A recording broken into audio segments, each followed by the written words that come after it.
Hello, everyone. The cameras are on now. We've got 18 listeners already, or viewers, shall I say. I'm too used to Twitter Spaces.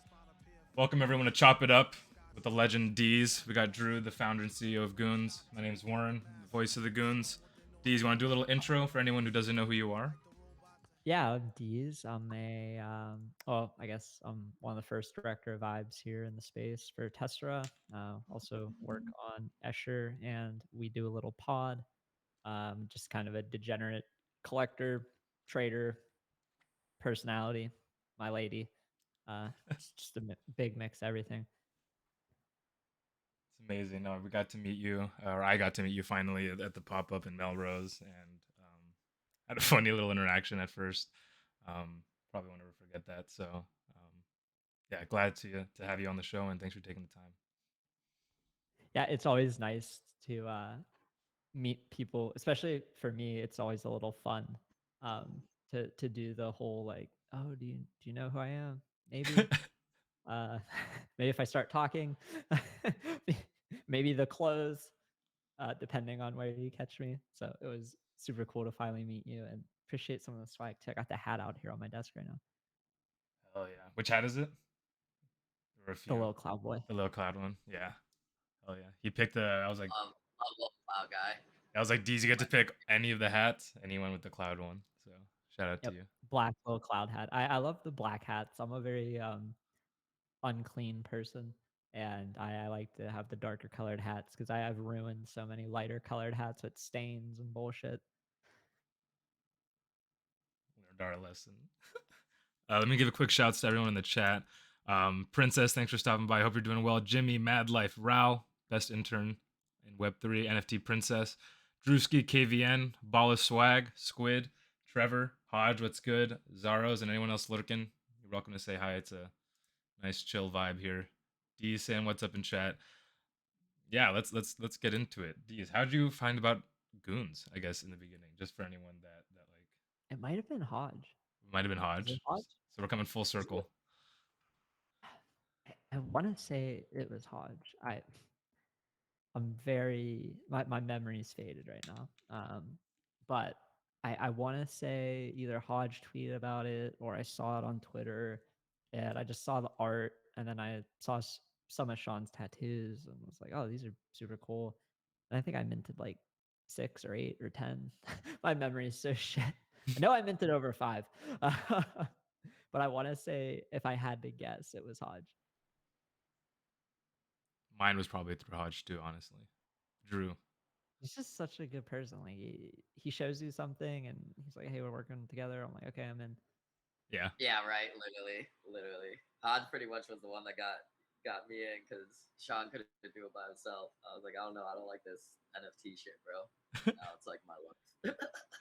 No, I love like I feel like you guys kind of just like march to the beat of your own drum. You don't really I I feel like you guys do things your own way and you don't really like worry too much about the space. You guys are just like, we're gonna do what we fucking do best.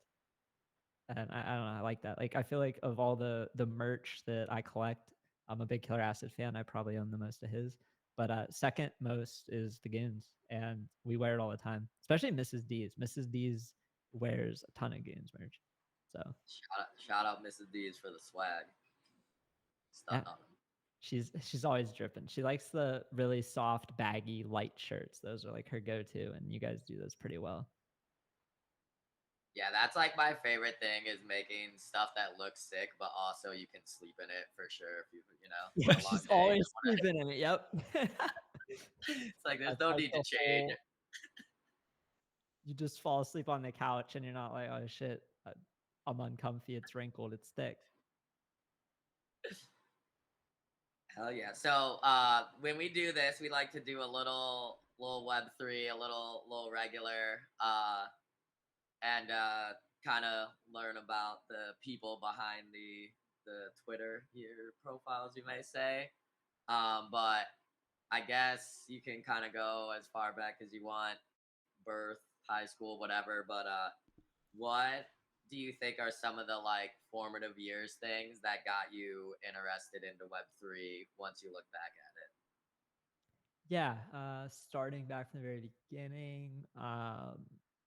my parents divorced when I was 1, and I spent most of my time with my mom, and I saw my dad on the weekends. And my mom was a really relaxed parent. So I spent most of my childhood in front of a computer screen. Started out like, I don't even, Cartoon Orbit is like the first game I think I played competitively. There's this card game. You could collect these G tunes, and I would stay up and watch Cartoon Orbit and enter code on my computer when I was like 7. It wasn't my computer, it was the family computer. We only had one, but I would try to enter these codes and like collect these cards and trade them and then get these G tunes and battle. And there was like a whole ranking system there. Some point in time, I got a PlayStation and one played like nothing competitive, and then PlayStation 2 was the first time I started playing things competitive. Started playing SOCOM 2 and SOCOM 3, which are like these third person shooters.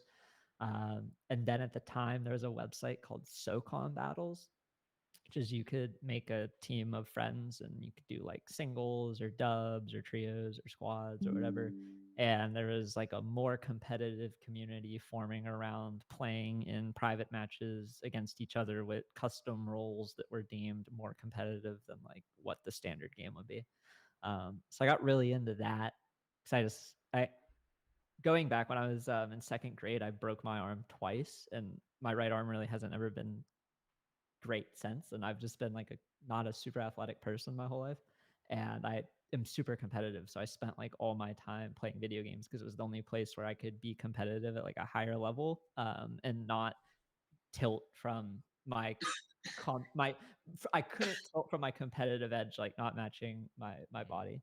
So I went into Call of Duty and Halo. I got an Xbox 360, cutting grass, and just played a fuckload of Call of Duty 4, Halo 2, Halo 3, and then eventually got to 50 in Halo 3 and was decent at game battles. Like so, SOCOM turned into game battles. I started playing Call of Duty a lot, and my parents wouldn't let me travel to the events. So like there was an MLG Meadowlands in Dallas and Anaheim, and like the only one I could go to was the Columbus one because that was in my state. So there was like basically no way for me to accrue these like pro points to actually be pro at video games. So that was kind of mildly depressing, but I got over it. Bought a computer going into college, got addicted to League of Legends. Forgot to mention that like growing up, I played a bunch of RuneScape too. That was when I would tilt from Call of Duty or Halo or whatever, you could always just go to RuneScape and you couldn't blame anybody because it was just like, if I lose, it's on me. If I win, it's on me. And I'm also just able to not do any of that and just like go kill bosses with my friends, and not stress about having to beat somebody. So would play that a lot growing up, and that's where I started trading things. Really, like in RuneScape, there's this whole in-game economy around gold and items. So there's these things in RuneScape called party hats. It came out in 2002.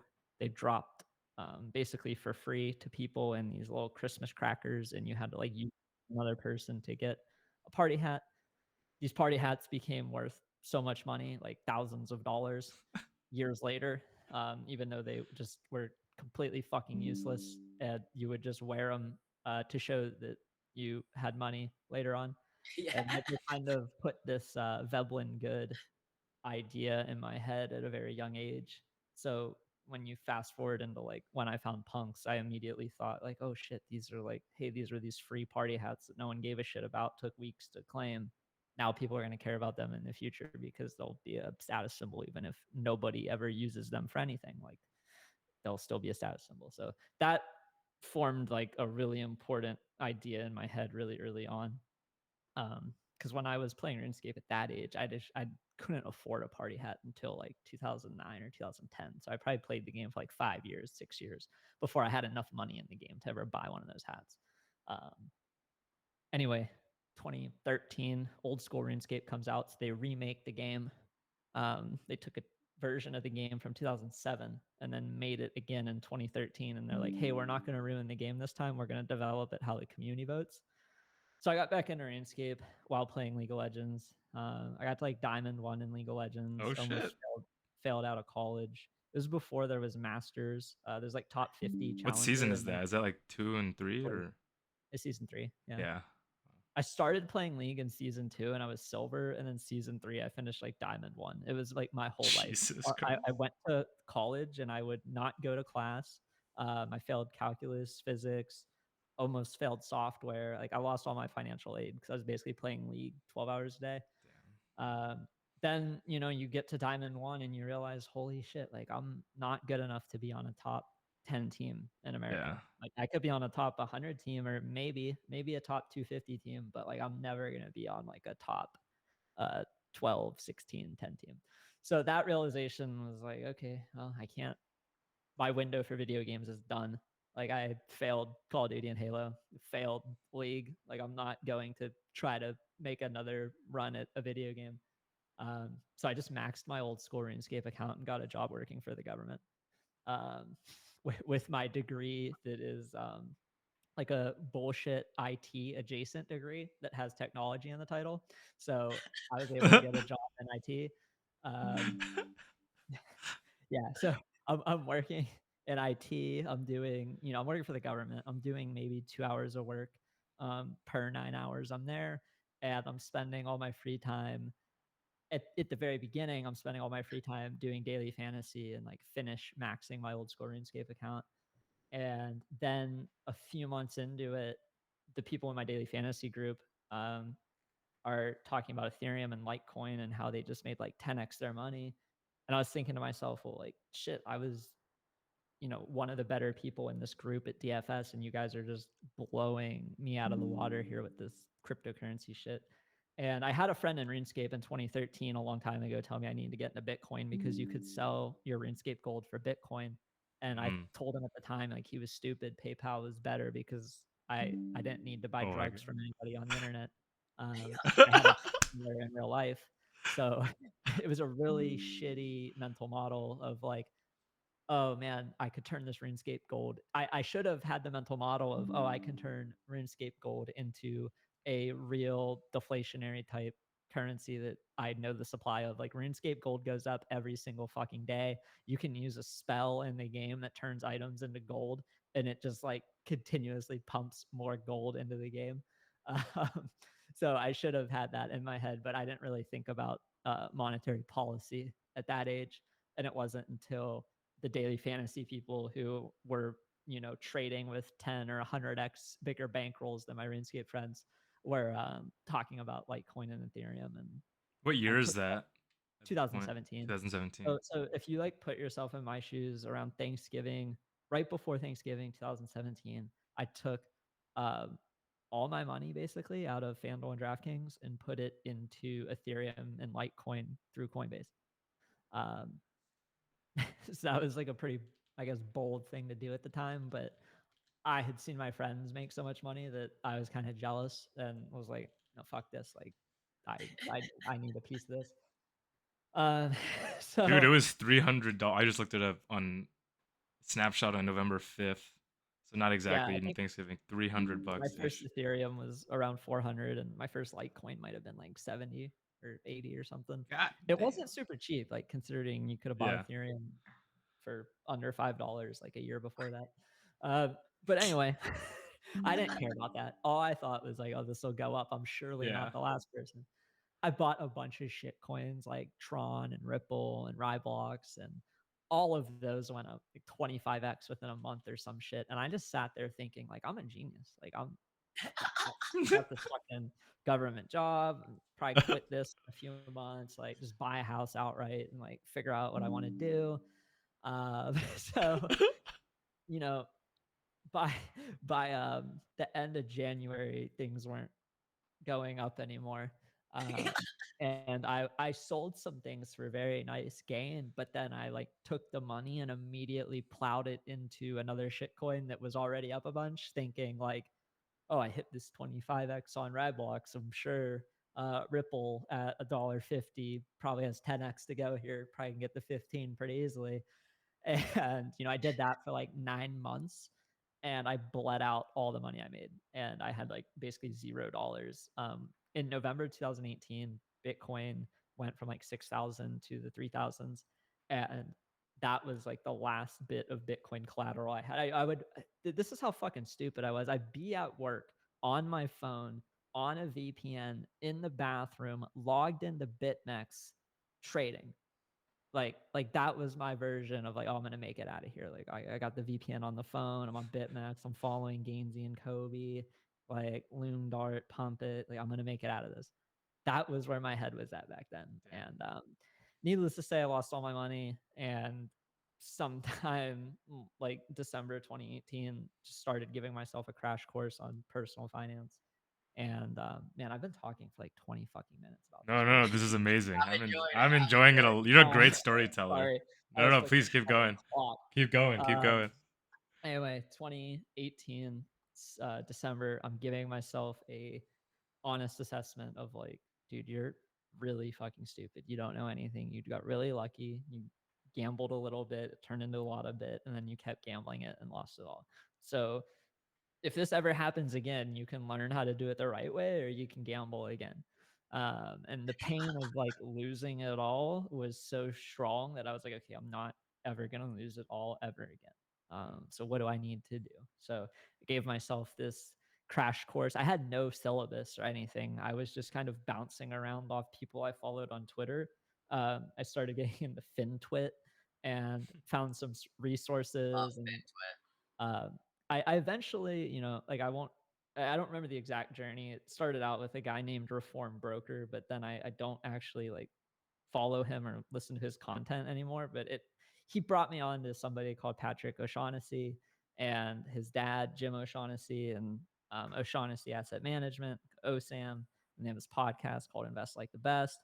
And I just binge listened to like 100 episodes of this fucking podcast and learned from all these different fund managers and CEOs and smart people like talking about business. And it just like kind of reframed how I thought about business and money, like capital allocation. Um, so while I was doing that, I was taking if you go to the CFA website, there's like free courses you can take. So I was taking free CFA courses to just learn like basic economic terms and basic finance terms. Like I was super ignorant. Like I needed to learn like what compounding was, what different interest rates did, and how interest rates affect the economy, and a whole bunch of other shit that I had no idea what it meant. So I was just doing that and DCAing into Ethereum. It was basically every 2 weeks. I'm like, I have a few extra $100. I can buy 1 or 2 ETH, and I'm just gonna do that, see what the fuck happens. And I did that for like a year and a half, um, and that brings us to like the pandemic, June, yeah.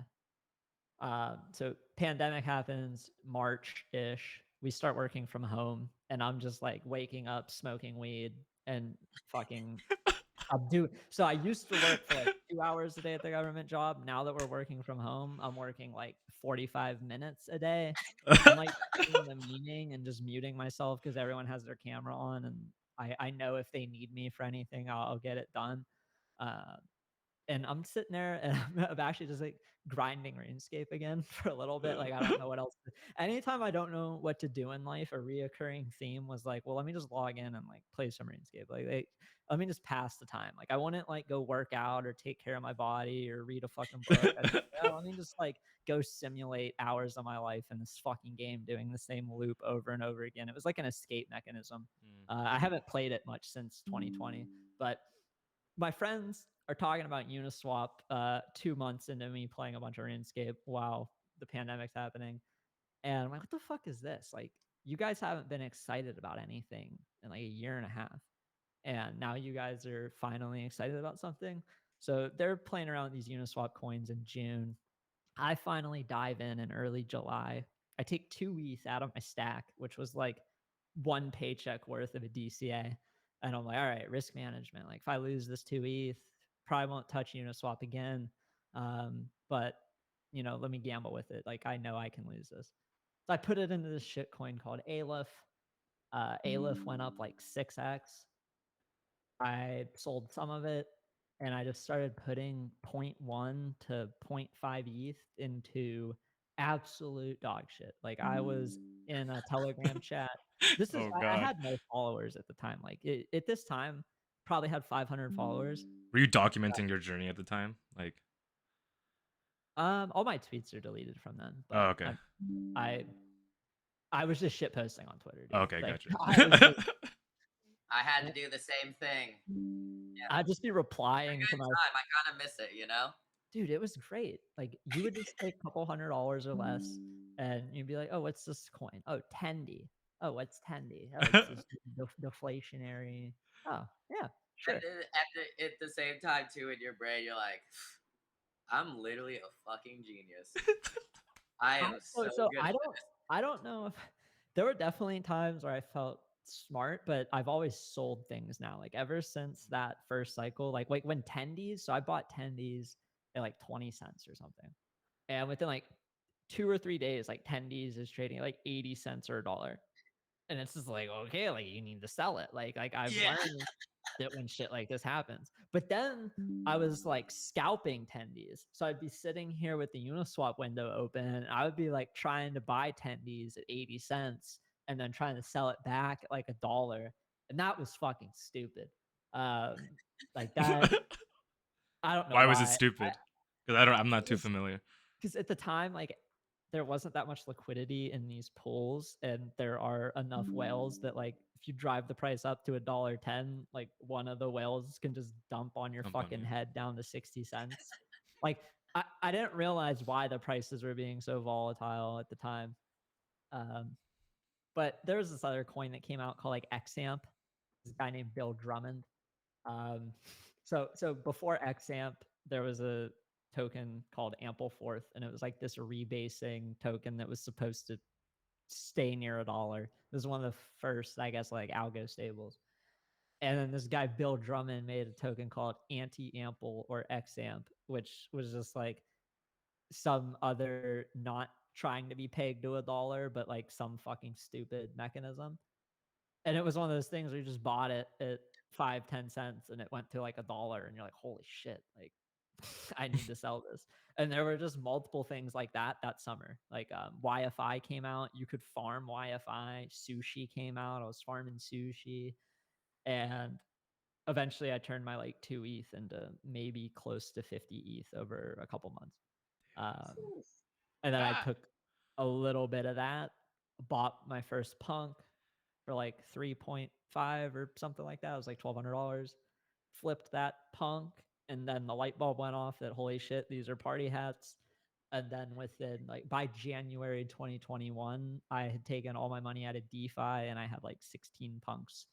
Um, and I was just like trying to market make punks basically. And then the punks Discord is where I probably really changed my life because I met Snowfro, minted like 50 squiggles and every art block project that came out after basically. And yeah, it's just been crazy. Then I got a lot of ETH and was like, holy shit, I like art. Yeah. I met all these artists and I'm like, oh, you guys are cool. I started spending a bunch of ETH on art, and then some of those did way better than ever expected. Like I probably best art piece I bought and sold was like a Twin Flames. Um, that went over 100 ETH, which is just like I never thought that could happen when I bought it. But yeah, other than that, I feel like I've been talking for a half hour. I should shut the fuck up. Sorry. I mean, I did ask you to go back to birth, so that does I tell know. you more, you know. I went back to It birth, so that's the whole story right there. He That might was have been like, the longest my I've parents ever. got divorced when I was 1, and I was like, oh shit, he went back. It's all context. No, and I was So like, when you were doing, oh, go ahead, Warren. no. I was gonna say that was like the most well told story. Like you're like, and that was the party hat. And I was like, holy shit! Like, Yeah, so exactly. Yeah, snaps it feels for like you were DeeZe. prepared. We don't send questions out beforehand. But you were Yeah, that was nuts. Like, Yeah, I told you I just smoked right before this and just kind of went into it. Did when you were doing some of that stuff, like as far as like the learning better financial rules and stuff, were you just doing crypto or were you doing stocks and shit too? No, so I had Robinhood on my phone, and I never had more than like $2,500 in that account. And what I was doing in there, I wasn't like buying stocks. I was just doing dumb shit with options. Um, like, I mean, just stuff I wouldn't even advise anyone to even think about doing. It was just me trying to figure out what are the highest leveraged, riskiest ways to potentially lose and gain a lot of money. Um, Those are more fun than the other stuff. no, I did open up a. This is definitely not sexy at all, but I definitely I opened up a Roth IRA Oh, and There we go. started We like buying those. the S&P essentially in the Roth IRA. So I did buy stocks there, but that was what I learned that 2018, 2019. Um, you want to DCA and buy things that you can just forget about, and like the S&P 500 is the king of that, at least in America over the last 100 years or so.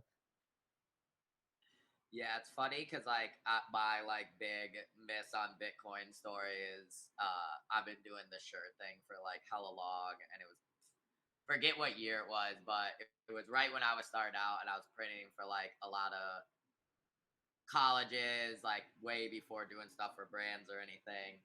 And one of my boys won't say how he acquired it, but he was like, "Hey, can I put in an order for like 100 shirts, and I'll give you like 500 Bitcoin?" And I was just like, I kind of need like real money to buy real things, so I'll like pass on this, but maybe next time.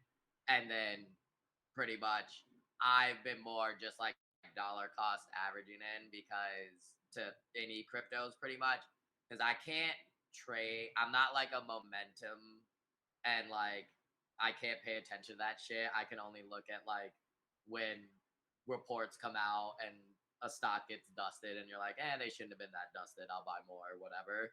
But that's the same with NFTs. I feel like I'm literally just a collector because half the time if I buy anything, it's because I met the person and I fuck with them or it looks really cool. And it's like, I'll just let it go to dust because it's like, I can't. Like, there's some people I know that are so good at it. And I'm like, damn, dude, I wish I could also do that because they're like, no, I really like this one. So when it went up, I sold it and then I bought like 10 more when it did down. I was like, oh, I just watched it go like, ooh. Yeah, it definitely takes a certain personality. It's really good that you know the type of person you are. Because if you're doing this stuff and you cannot tell me quantifiably why you have an edge and why you're going to make money, then you're going to fucking lose money. Or Oh, maybe you'll get lucky and you're gambling. But like, yeah. there's a lot of people who I think just, yeah, they don't know themselves or they're not honest with themselves and then they get wrecked. Yeah, it's definitely hard, and that's why. Because also it's like the way you make money is obviously not being emotional, and like I never thought I would say, it, but I'm like emotionally attached to my little pictures and stuff. It's like all of those are attached to like a good moment, so it's like I can't just sell it. No, for sure. I mean, everything that isn't a one-on-one NFT in my portfolio has a price, right? Like if you come to me and you tell me that, you like this Clonex so much that you're gonna pay me 25 ETH for it, I'm gonna fucking sell it. Oh Take yeah, the tax money. I'm gonna take the tax money off the table and maybe I'll buy like two floors. Uh, yeah. or anything that isn't a floor in a PFP collection. But like I'm very much different with the art stuff. Like you'd have to pay me um millions of dollars for some pieces. Like I have this piece called Shelter from Pop Wonder and I paid like 0.69 ETH or something for it. And I've had dozens of people reach out like, "Oh, you buy it, like I'll offer you like, oh, his pieces are selling for 15. I'll give you 15." I'm like, "No, you'd have to give me like 150." Like it's that big of a difference. It's that big of a difference. It's not like, "Oh, you can give me 15 or 20." It's like you're gonna have to give me like 150. And no one wants to hear that, but that's how much I like some of the art I've collected, and I'm completely comfortable just holding on to stuff like that. Hell yeah. Also in the chat, didn't mean to come across if I was sounding like I'm cell shaming. Definitely get that money. I Oh just know no, no, I'm no, not no. No, I capable of didn't get getting that. that money. I know And what you mean when you said like you attach each thing to a memory or an experience or a person, and it feels like by selling the token that you're selling the friendship with the person or you're selling the right. experience. And like, I could maybe help you reframe that in a way that helps you to sell it, but like think of you selling it as like a memento to the person and the experience. Like fuck yeah, like your friend you would, if they're really your friend, want you to make that bag, like want to get that royalty that you paid them, want that for you, because like you're both winning. um so That is definitely true, yeah, because I always get hype when I see any of my homies making some cash on anything that I've been a part of. That's for sure. Yeah, and if someone isn't getting hyped for you making something, like they're probably not someone you want around because they're just trying to fucking be a crab in a bucket and pull you down. Yeah. I said this the other day. I think like good friends will always like celebrate wins with you, and then when you're down, commiserate with you, and also not make it about themselves. You know what I mean? So shout Hell out to yeah. friends. Yeah. Also, the goat cloaks in the chat. Sean's in chat. So Oh shit. yeah, he said it's nice being on this side for once. Yeah. So DeeZe, what's the price on the burnt out goon? I'm kidding. Or is that one Oof, priceless? I feel like the burnt out goon I have to keep because it's just special. Yeah. You'd probably have to give me like 100 grand. I would do it. Oh yeah, if anyone wants to give me 100 grand for my PFP, Yeah. but I'm not like that's not something I sell for like 5 or 10 ETH, right? Like that's not a Nakamigo honor. Yeah. Like that's like fucking something I put in a gallery and I'm happy to look at. So it is like one of those prices where I hold it till I'm dead or I'm just happy with it. It all stems from the one I minted. Like that's why it's so special to me. It's like I minted the goon and I've been on this journey with it, and then it got wonky, and then it got burnout. So it's like I don't know. It's like it evolved from like a Charmander to a Charmeleon, and then to a Charizard. Fuck yeah. it's final form. Yeah, how do you get better than the burnt out one? Oh, dude, there's the portal, and then Pokemon X, Y, and Z, and all the different ones are gonna come out. um, I had a question I was gonna ask. Oh yeah, Drew, we were kind of talking about like being competitive and also like entrepreneurial. Um, like how did you kind of start making money and everything, like in your younger years or when you first started? Like, what was your like crypto or you know? I've been always like more of a like physical type Mm, like worker or like flipping things, which is funny because I was just talking about how I'm not good at doing it with NFTs, but I also think like when you buy like physical goods, it's a lot you're less attached to them because a lot of times it's like unless it's attached to an experience. Like I did like basically when I was mad little, lived on like a little cul-de-sac. Me and my boy, every there was like a neighborhood long fucking garage sale type thing. Me and him would have a hot dog stand, and we would make like $1,500, which like when you're like 10 is like $1 million. And yeah, then I just That's insane. go that's in. nuts. We were selling a lot of hot dogs. That's a Like lot. it was, we were cooking. We were cooking. We did have like help from adults, so I won't say that we like fully ran it on our own. But I didn't get any money, that's for sure. Might tip my mom like $2 every once in a while.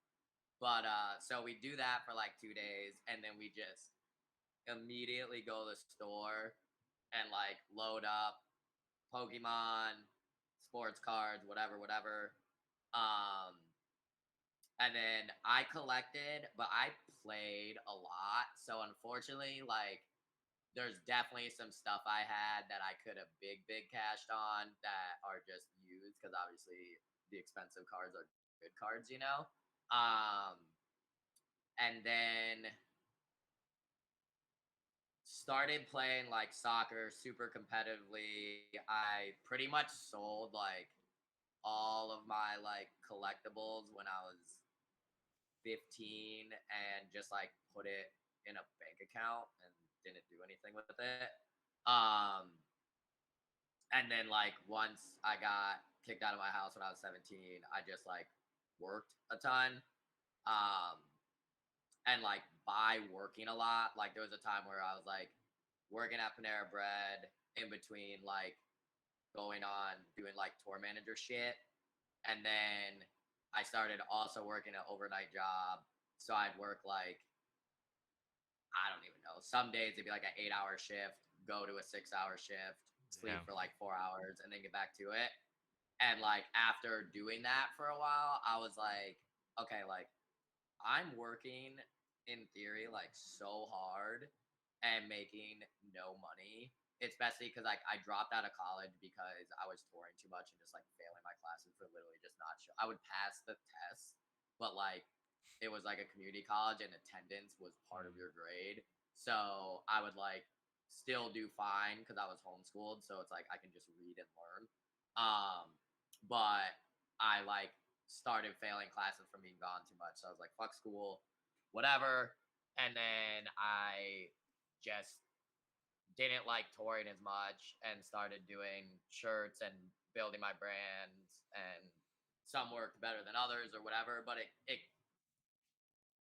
all comes from that like I feel like collectible mindset. It's like scarcity, like creating experiences, environments that make people want to grab something, like doing snowboard events, then people think your brand's cool, so then they want to rock it, whatever, whatever.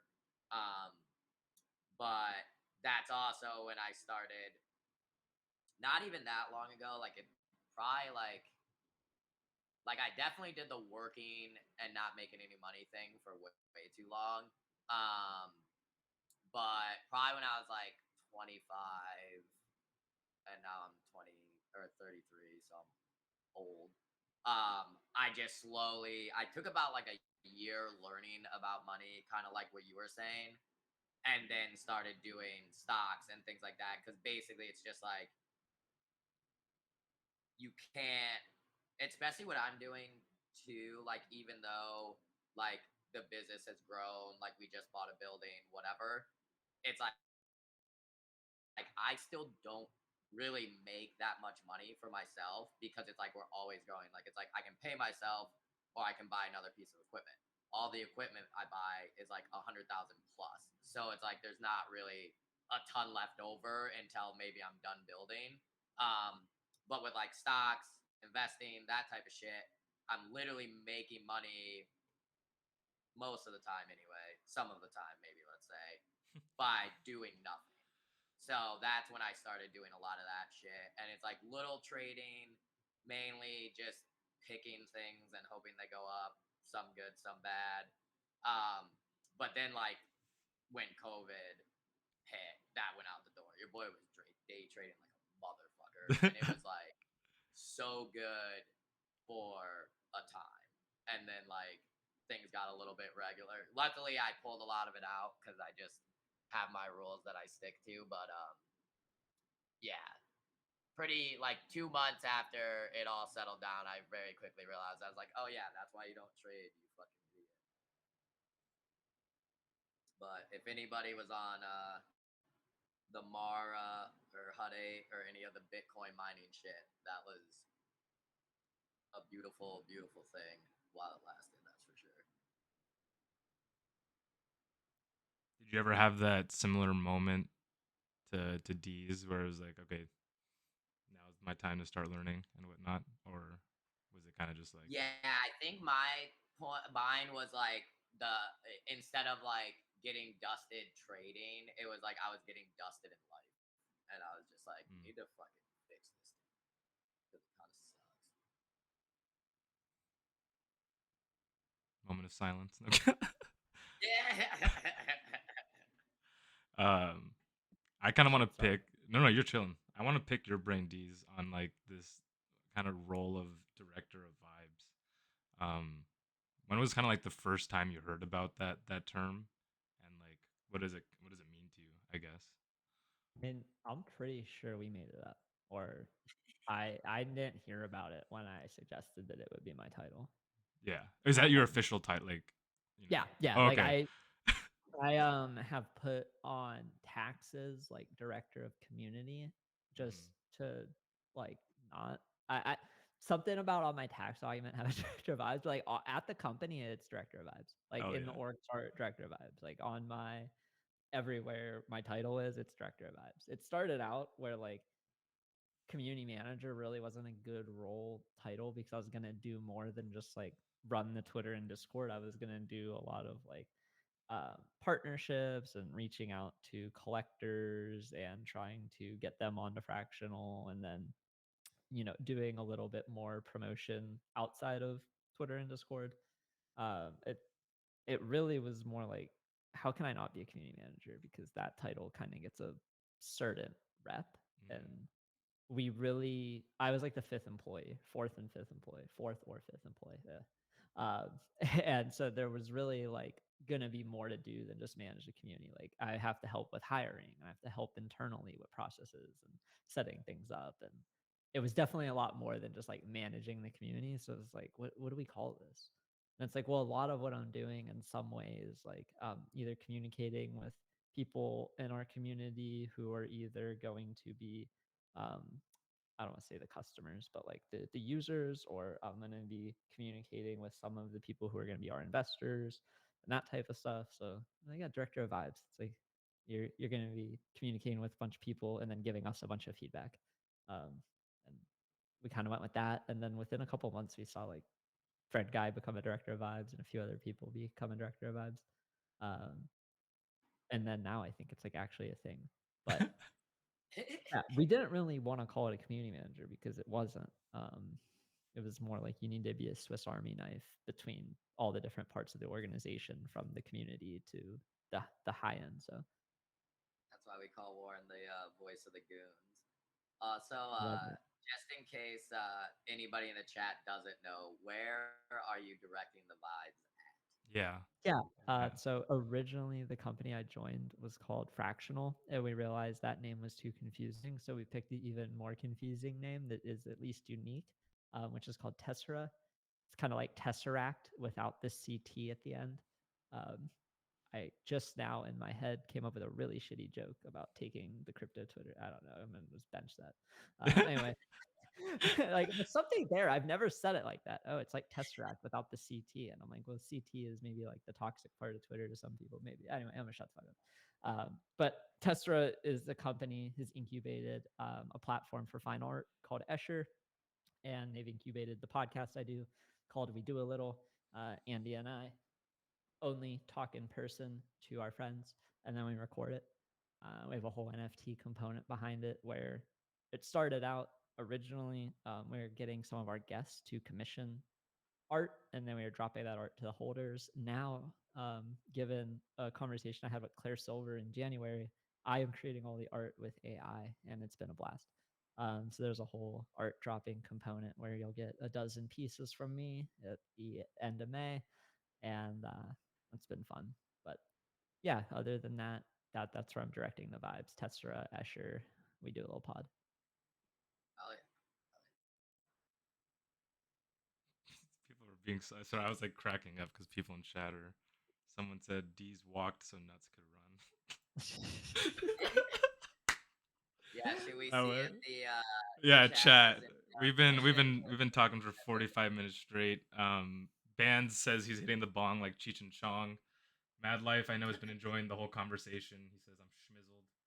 Um, yeah, no, I appreciate the quick sum on director vibes. I know it's like I kind of feel like in a similar position where it's like it's definitely more than just like Twitter, Discord, but like how do you like yeah.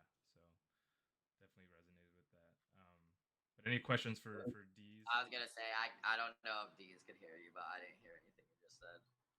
Hello, you guys hear me? In and out. I heard it like 20%, and then I heard it the rest after. What about chat? Chat, can you guys hear me? I know my internet's not been great recently. Apologies.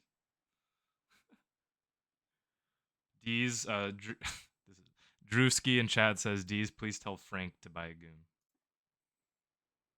No financial advice. DeeGods, Frank? Yeah, I think that's who we mean. I don't know if you want Frank to have a goon,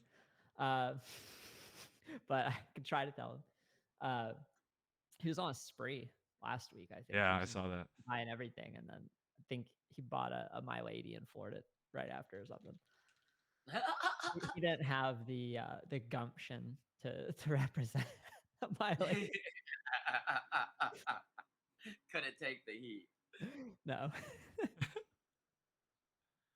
So no one in the chat's mentioned it. This is a good chat. You got a good community there. Yeah, no, goons are the fucking best, dude. Bands asks. I probably couldn't roll up in a Dead Fellas space with a My Lady. I might get canceled.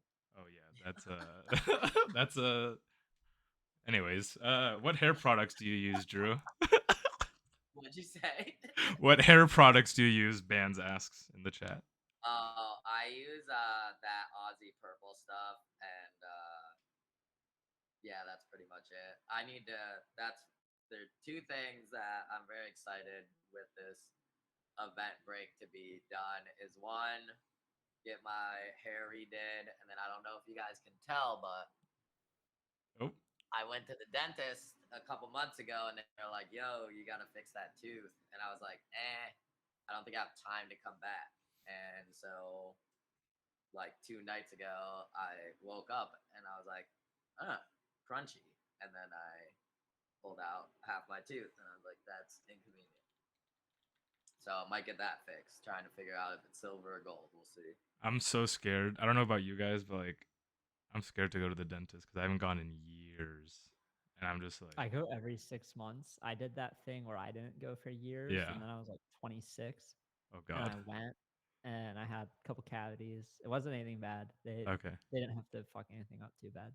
But ever since I've gone every 6 months since, like I've had no problems, and it's been like 4 years. So I just go every 6 months. And You just have it on like Gotta get recurring. that deep clean, you know? They really get in there. dude, I guess they never mention like, oh, you got a bunch of rosin in your teeth, but I always think to myself like, I'm smoking a lot. Like there has to be this shit up there somewhere. Like I feel it on my lips sometimes, so I know it's getting on my teeth. Like they need to clean that. Yeah, the last time I went, because it was when they were telling me it's because my wisdom teeth were impacted, and I got those out, and like that was a sick experience when I woke up for sure. Like I've dabbled in some things, but going to Wegmans or like our big grocery store, it was beautiful, beautiful, That wisdom teeth hits different. The stuff they give you to knock you out. crazy. I'm bad with needles. I remember getting my wisdom teeth pulled. I'm bad with needles, and they were trying to give me the IV to put me out. And I started passing out before they even started administering fluid through the IV. So they'd like tilt the table down to get the blood back in my head so that they could put me out correctly for the wisdom teeth. Like, it was just the whole fucking thing. Uh, I love PTSD thinking about it. It was good times. I see Hodge put in the chat. Yeah, I was Tell gonna us about say. AI journey and I was just creating about to art. ask you. Yeah, so I had been aware of AI art since I joined Punk's Discord. Basically, I met Claire in January 2021, and very vaguely like brushed shoulders, and I bought a piece with her, and I didn't really understand what she was doing with AI. I was just like, oh, this was cool. Like, I really like what the output is. I don't know how you're making it, but like I vaguely grasp it. You're like training this model, and it's outputting something based off of all the images that you've trained it with, and that's cool. I like these. They look like punks but real. So I bought a AI punk from her, and I didn't really think too much about AI art for like 9 months, maybe almost a year after that. Like I didn't really see anyone else. Pindar Van Arman is the other one. There was always like the Lost Robbies, which are these kind of like party hats. You went to an event, you got a ticket. You could use the ticket that meant a free NFT. People are like, I don't want the fucking free NFT. They threw it away. And people who claimed them end up getting an NFT that years later is worth hundreds of thousands of dollars. Very similar story, but there's these AI nudes, the Lost Robbies. And other than those, like Pindar, Claire, and the Lost Robbies, I didn't really think too much about AI stuff. And then Brain Drops came out, which is like art blocks, but for AI art, is I guess the most basic way to explain it. And I minted some of those early projects and started paying a bit more attention. And that was when I actually started learning like what the tools were called. I'm like, oh, these are like this was trained with Stable Diffusion. Like, how does Stable Diffusion work? I don't know, but I now know this tool name. And it was just like a very, very slow process. Like I wasn't super interested in it at first. I was just like picking up some things. And eventually Dolly came out, and I was playing with Dolly, and the outputs were like pretty bad. Everything I was getting was pretty ugly, but it was fun. Like I was just typing in like DeeZe and Andy on a Lindy walk, and it's just like seeing what would come up. And then I did that for like 2 or 3 months, paid for a little bit of Dolly credits, but I didn't get anything I liked. Like I tweeted some of them, but they were all memes. None of it was like, oh, this is impressive or something I'm proud of. And then I got in the Midjourney Discord the end of 2022, and in there, I think it was like Midjourney V3 maybe. But at the time, you could type in almost anything and it was going to make something look good. Like you put cat with a wand in a forest next to a giant mushroom, and like you would get this really cool looking cat and get 3 4 different cats, and sitting in there blending them or doing varieties or whatnot. And like I just was having a bunch of fun. Like I was just taking things around me. Like I just like look outside my window or look at something random on my computer and take some words that came to mind and dump them into Midjourney and see what came out. So in January we talked to Claire on the pod, and she sat down on her or on my phone, and we did like 25 minutes of prompting together. And she kind of showed me how she broke up the prompts and weighted them differently. And the way that she used certain adjectives really opened up my brain. And then she showed me a bunch of, she basically like held my hand enough so that I didn't have to ride the bike with training wheels. Like I could just ride the bike. And then it became really fun. So like right after that January conversation, I took 2 weeks before that conversation, I minted the, photo that I'm probably most proud of. And it's just the sunset in Miami, but it's just like really good timing. I was on a boat with all of my best friends from like the 2018 bear market. And we were on this like really nice boat in Miami at the top of 2021. So it was like peak to trough vibe. And I just loved this photo. So I took this photo and started just blending it in Midjourney. Like I took outputs I liked and just kept throwing them at the photo. And then I started taking like art that I had seen in museums and then blending that with my Miami piece and seeing what would happen. And then I realized like this is really fun, and like some of these are pretty good. And when I post them on Twitter, people actually genuinely seem to like them. Like they're not just sucking up to me because they want my attention, but they seem to be earnestly telling me that some of this stuff isn't shit. Um, so then I just started minting it for free, and I started these DeeZe editions where I basically, the first DeeZe edition is the photo of Miami, and if you just owned any of our podcast NFTs, you got the DeeZe edition for free. And then the second thing I released was Claudie Miami, which I took this piece from Claude Monet, so woman with a parasol. It's a super famous piece. You've definitely probably seen it. And I blended that with Miami a lot, and I got an output I really liked, and it got good reception on Twitter. So I minted that, and then people who had the first Miami picture, they got the second one for free.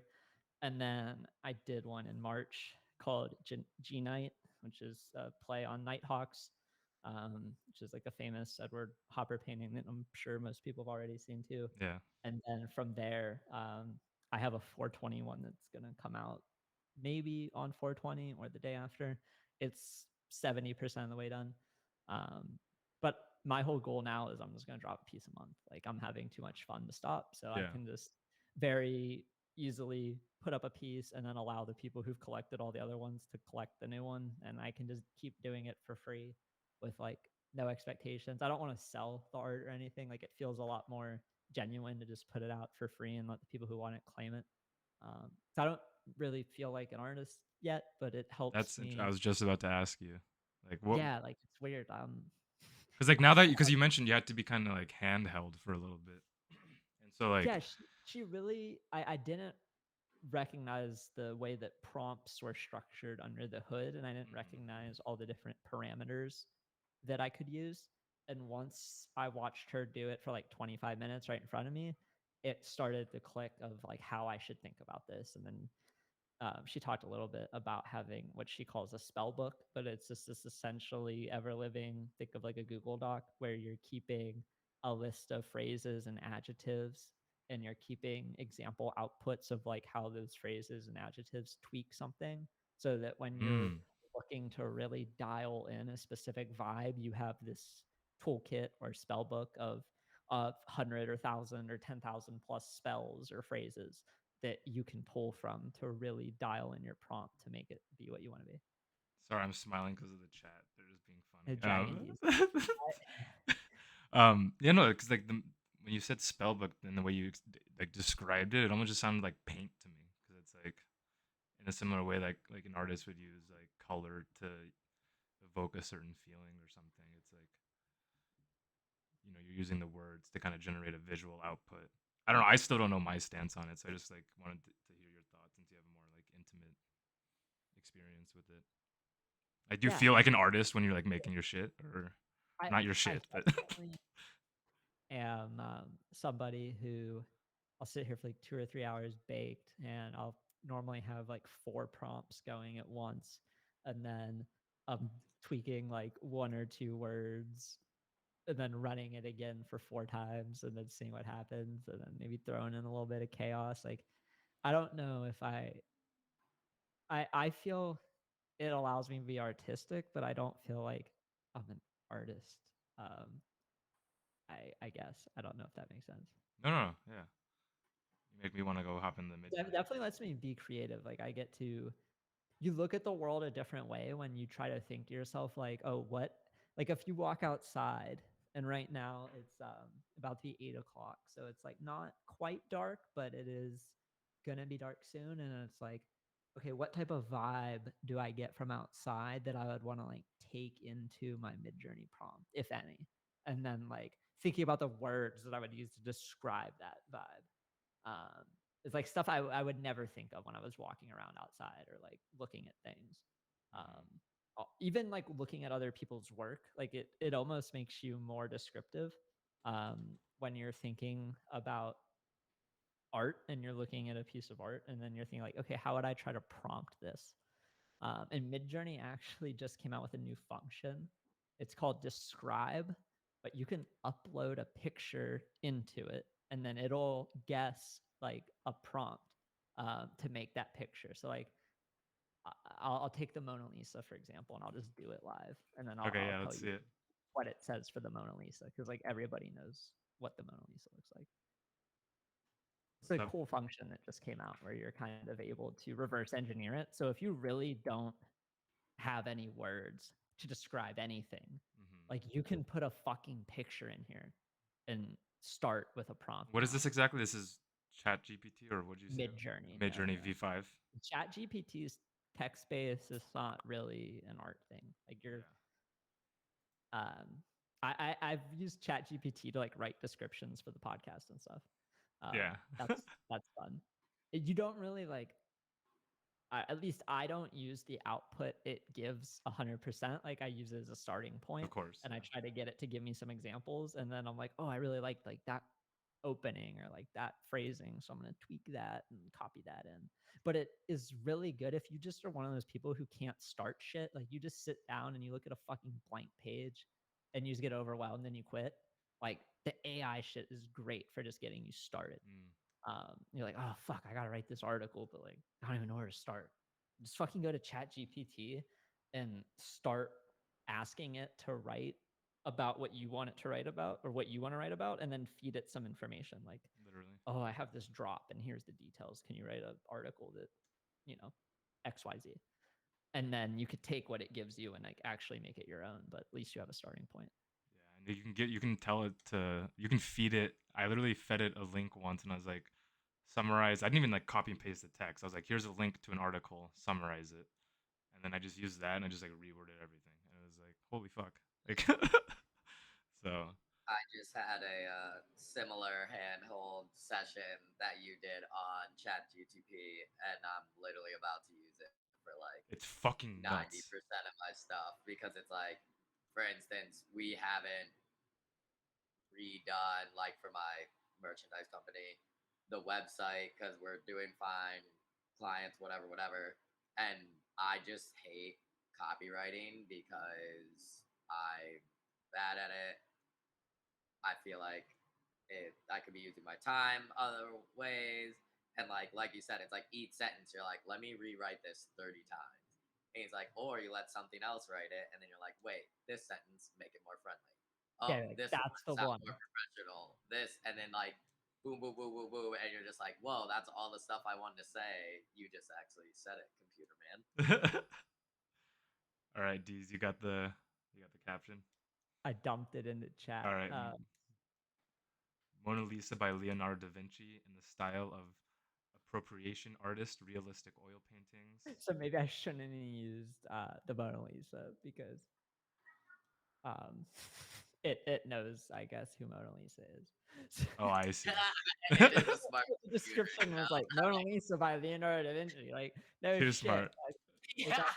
got picture right. All right, Yeah, let we me. got that, buddy. What's another one that everyone knows that isn't art? I was gonna name stuff, but I'm like, What happens, Warren? What's the thing? Throw a goon in there. See what it says about that. Little yeah, I'll experiment. put. You want me to put burnout in there? Yeah, put burnt out Yeah, goon in yeah. there. Yeah, let's see what. Someone Put said ChatGPT can't write copy like Sean. I said what I said. That is true. That That's is 100. true. Because it's too smart. The creativeness is definitely not there. And the grammar. I don't think you could get it to like have as bad grammar as Sean. The fucking run-ons, dude. But literally, those descriptions sell products. So, like, fucking It's incredible. part of the lifestyle. Yeah. I'm curious to see what it thinks for burnout here. Is Midjourney so like if I wanted to just go use Midjourney right now, could I just go to midjourney.com and like use it? Do you have to pay for it for anyone that's curious? You can use it for free. You have like a certain amount of prompts that you can do for free before I think you have to pay for the premium. But you basically go to their site, but you're going to end up joining their Discord.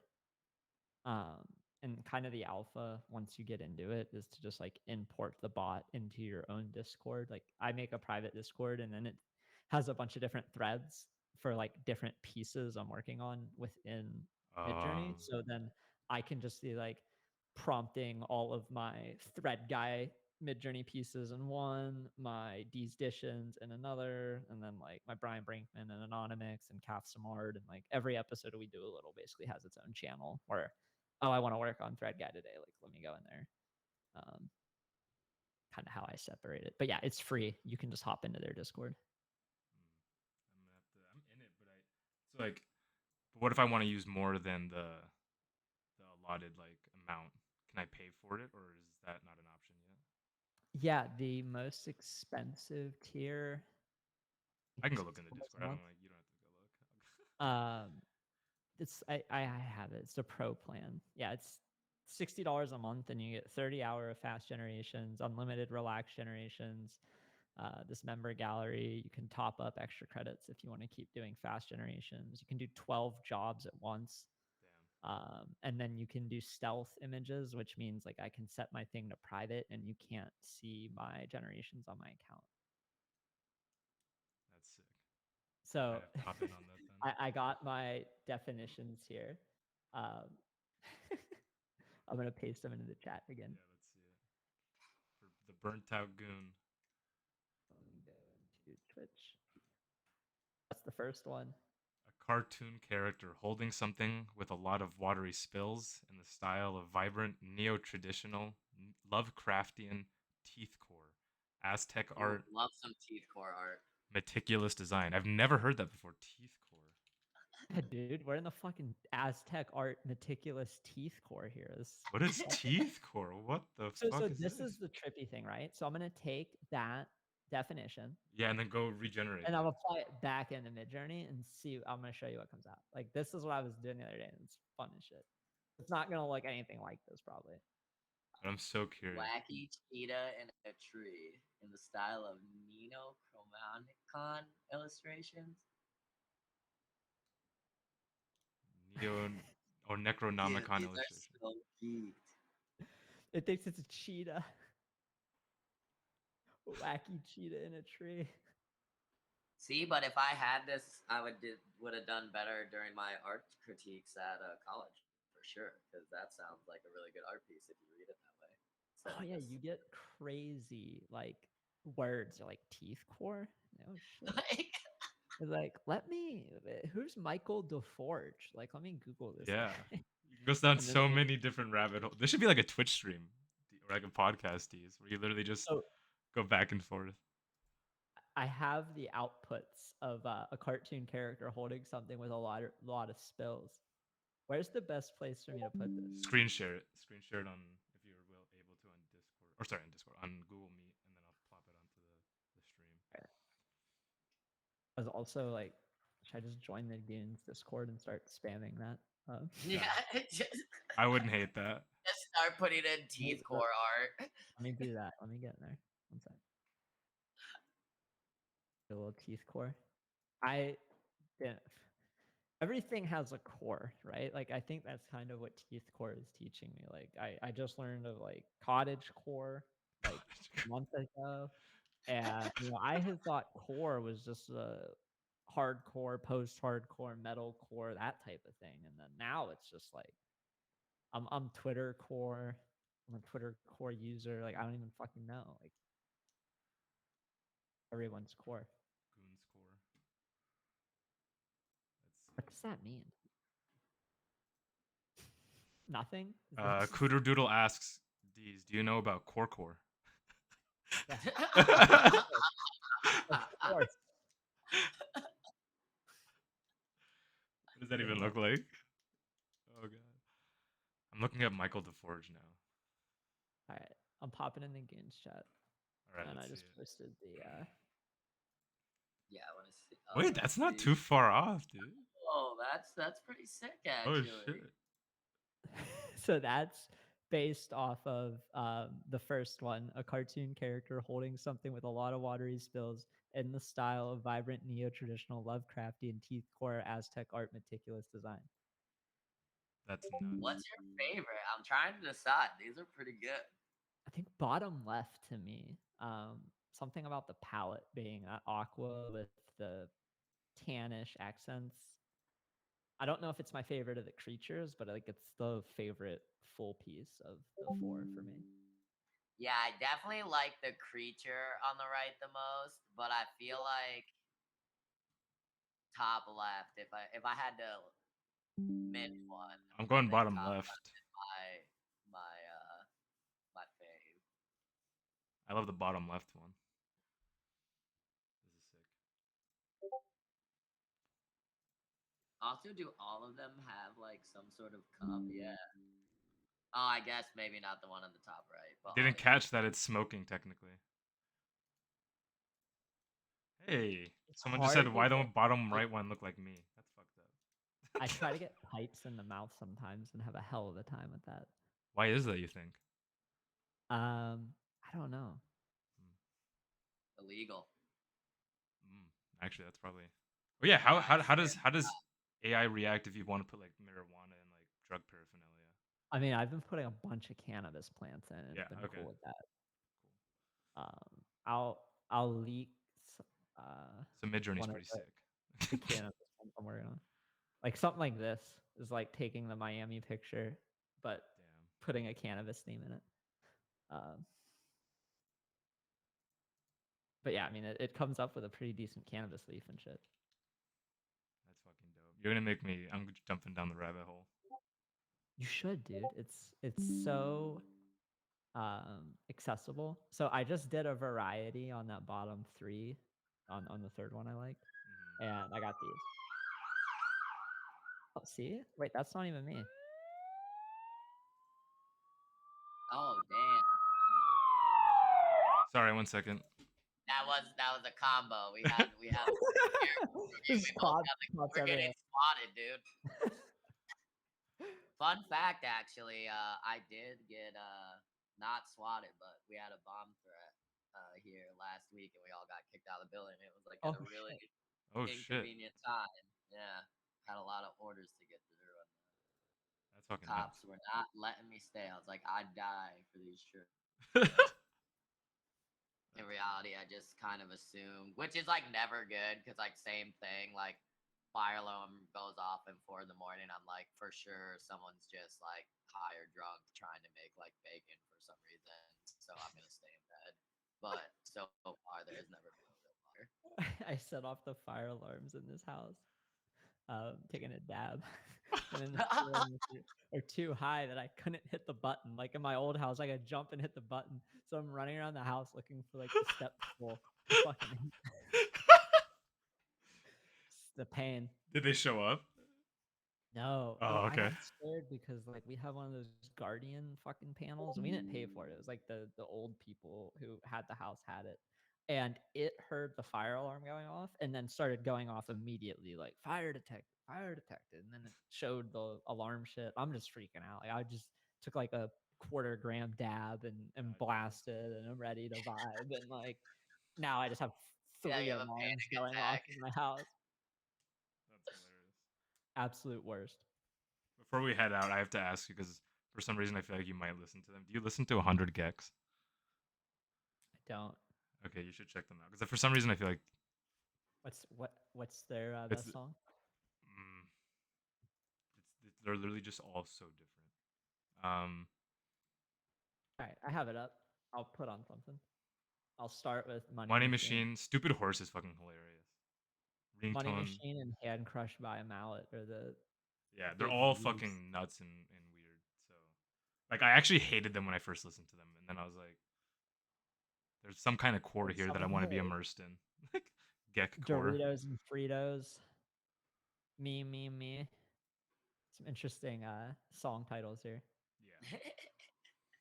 So check them out if you want. But I yeah. need help immediately. Same. Same. Okay, yeah, never mind. Maybe don't play it. I Oh, didn't wait, think can you were you gonna play hear it it? live. Yeah, I can hear it. Oh shit. Oh, here you go. This is Money Machine. Fuck yeah. I forgot I have the Roadcaster. Is that too loud or too No, quiet? it's fucking lit, dude. Okay. I don't know what I expected when I put this on. What do you think? Was it probably not this? I would have it like this loud if I was listening to it. But I It's don't kind know of how catchy. I would definitely listen to something like this. I mean, I've listened to a bunch of Lil Peep and X, and this It's like is a so little dumb. more distorted and reminds me of like when I put on White Tea by Lil Peep for the first time. Someone says I'm big into Virgin Core because what I listen to. So now a virgin. I'll stop playing it so it's not blasting everyone. I keep So, forgetting that people can hear exactly what I hear through this damn thing. yeah. Anyways, DeeZe, this was fucking awesome. Best chop it up we've had, I think. So thanks for taking the time, dude. Dude, thanks for having me. It's been fun. I like the low key vibes. Yeah. Thanks for taking us back to birth pretty much and giving us the rundown on how you got into Web3, how you came to be the OG director of Vibes. And I had fun listening to you, Drew, and all your stories and everything of Glizzy, dude. Drew's slinging glizzies from Yeah. birth here. We didn't. It's he was a goon before he knew he was a goon. So I respect that hustle, man. $1,500 when you're a teenager and fucking hot dogs. Like I grinded for $400 for that Xbox, and it took like I did $20 a lawn, and I was paying for my own gas. Like that shit took me a couple weeks. So, fuck. It was a really, really poppin' garage sale system. Lots of heads coming through. You That's know, fucking lit. that's the thing. Right place, right time. You know, Hey, hard man. work you meets got the glizzies opportunity. in a heavy traffic area. It's guaranteed cash. Don't know why I ever left the biz. Probably be way richer right now. Get the hot dog stands coming out in the bear market. It's got the glizzy One day, gang. the You have the Goonz, goons, glizzies, glizzy goons just fucking out there. there will be a day where there is a pop up, and all of a sudden you're gonna see the Goonz glizzy cart. Yep, kind of a tongue twister, but we'll work I'm through ready. it. I'm It's ready to gonna get my be tongue Goon twisted on glizzy some truck. glizzy. All right, Oscar goons. Mayer glizzy mobile. Thank you so much for your time, DeeZe. Thanks again, Drew. Thank you. Everyone in chat, Whammy, Gilligan, Reed, Mad Life, Drewski, Dollars, Ral, NFT Princess, Cooter, Joey, Vike, and Bands, and all you fuckers. Thanks so much for hanging out with us. Much love and nothing but it. Be safe, be well, be a goon. Thanks for hanging out. Let's play this one. So- OCD Motion Twist song. OG. Oh, Take me back. actually, Peace out, Goonz. Thanks, Deez. Yeah, thank you. I'm gonna listen to Money Machine again. Enjoy. Peace out. Take care. no. Take it back to the days when the sun wanna shine, but the birds still fly like they used to. And the chick that I love is making me go nuts in my ear saying I don't wanna lose you. Come on, take me back to the days I know. Take me back to the days I know. Well, it's the summertime. Look Peace. till it rain going down for my school. It's the homecoming king. I'm coming for prime, man.